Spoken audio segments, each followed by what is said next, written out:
Hello সবাইকে, কেমন আছো সবাই? আমি পিয়ালি আর তোমরা দেখছো আমার চ্যানেল ডেইলি লাইফ উইথ পিলি। অনেক দিন পরে আরও একটি নতুন ব্লগে তোমাদেরকে স্বাগত জানাই। আজকে তোমাদের নিয়ে যেতে চলেছি একটা অতি জনপ্রিয় মেলাতে, সবলা মেলা। অনেকের কাছেই হয়তো এই নামটা খুবই পরিচিত, আবার অনেকের কাছেই হয়তো নয়। এই শীতের এটাই হচ্ছে শেষ মেলা। এর আগে তোমাদের সঙ্গে আরও অনেকগুলো মেলা শেয়ার করেছিলাম, হস্তশিল্প মেলা, খাদি মেলা। আজকে নিয়ে চলেছি সবলা মেলায়।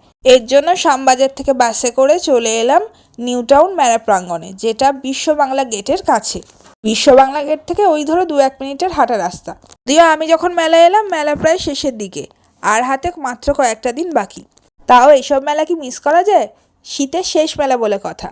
এটা তো আর কোনো সাধারণ মেলা নয়, এটা হচ্ছে একটা হ্যান্ডক্রাফট গ্রামীণ মেলা।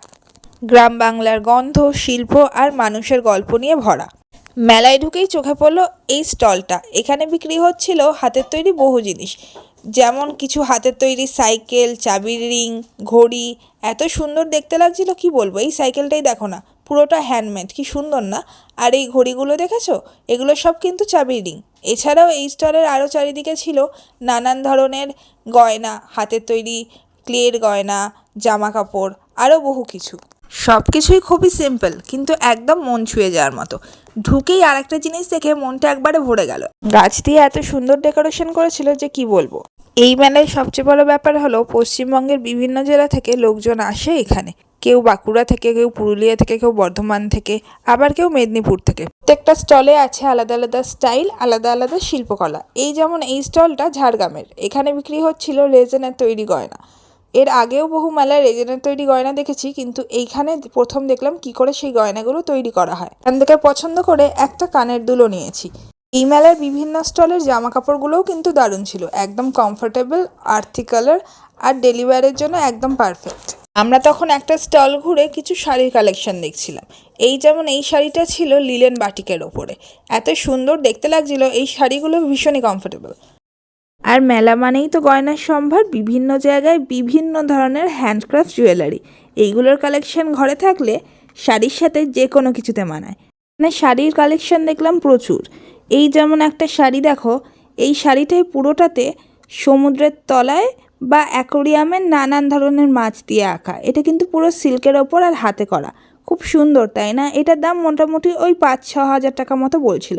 আর এটা ছিল অর্গানজার ওপর, খুব সুন্দর লাগলো। এরকম মেলাগুলো ঘুরতে গেলে শুধু যে শপিং হয় তা নয়, মনটাও কিন্তু ভরে যায়। মনে হয় আমরা যতই মডার্ন হয়ে যাচ্ছি, এই সব গ্রামীণ শিল্পগুলো যেন আস্তে আস্তে আমাদের কাছ থেকে মুছে যাচ্ছে। তাই সেগুলোকে ধরে রাখাও আমাদের দায়িত্ব। যেমন এগুলোই দেখো না, শিল্পীর হাতে করা এত সুন্দর পটচিত্র। এরকম একটা ঘরের দেয়ালে রাখলে ঘরের দেয়ালের শোভাটা কি একটু বেড়ে যায় না? মানে যেদিকেই তাকাবে সেদিকেই শিল্পের ছড়াছড়ি। আর এই ক্যান্ডেলগুলো এত সুন্দর সুন্দর দেখতে আর এত ইউনিক দেখতে, এগুলোকে মনে হচ্ছিল ঘরে নিয়ে গিয়ে সাজালে একটা কোজি মুড তৈরি করা যাবে, তাই না? এই দেখো না, এটা যেমন চা বিস্কুটের একটা ক্যান্ডেল, কি সুন্দর না? দেখে মনেই হচ্ছে না যে এরকমও ক্যান্ডেল হতে পারে। এই যে এখানে এতগুলো স্টল, এই যে এতগুলো জিনিস, এগুলো কি শুধু বিক্রি করার জন্য? তা নয়, এরা নিজেদের হাতের কাজ আর নিজেদের শিল্পকে আমাদের চোখের সামনে তুলে ধরেছে। কাউকে দেখলাম মাটির জিনিসের ওপর নিজের হাতের শিল্পকে গড়ে তুলছে, আবার কাউকে দেখলাম বেতের জিনিসের ওপর নিজের কারুকার্য ফুটিয়ে তুলছে। এখানে কিন্তু ছিল ফুড স্টলের ব্যবস্থা। এই ফুড স্টলগুলির মধ্যেই ছিল বাহারি আহার বলে আমার স্যারের একটি ফুড স্টল। এখানে পাওয়া যায় ফ্রাইড আইটেমের বহু কিছু, খেতে কিন্তু অসাধারণ। তোমরা গেলে ট্রাই করতে পারো। চারিদিকে মানুষের ভিড়, কিন্তু কোনো ক্যাওস নেই। সবাই ধীরে ধীরে ঘুরছে, দেখছে, প্রশ্ন করছে কোন জিনিসটা কিভাবে তৈরি হলো। সবাই কিন্তু নিজেদের মতো করে নিজেদের শিল্পটাকে আরও সুন্দর করে বোঝার চেষ্টা করছে। এখানে জামা কাপড়ের বহু স্টল ছিল, যেখানে সুন্দর সুন্দর নানান ধরনের সুতির এবং খাদির জামা কাপড় বিক্রি হচ্ছিল। এছাড়াও ছিল গাছের স্টল, আর ছিল এই সুন্দর একটা আচারের স্টল। এখানে নানান ধরনের আচার পাওয়া যাচ্ছিল, টেস্টও কিন্তু একদম সেরা। এছাড়াও এখানে ছিল নানান ধরনের কার্পেটের স্টল, মাটির জিনিসের স্টল, আর এইগুলো হচ্ছে সুন্দর শোপিস। এগুলো ক্লে দিয়ে তৈরি।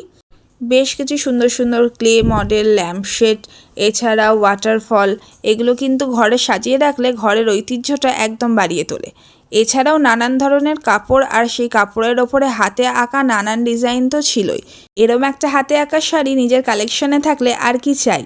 পিওর সিল্কগুলো ছিল সিল্ক মার্কযুক্ত, আর এই পিওর সিল্কের ওপরে হাতে রং করে নানান ধরনের কাজ ফুটিয়ে তোলা হয়েছে।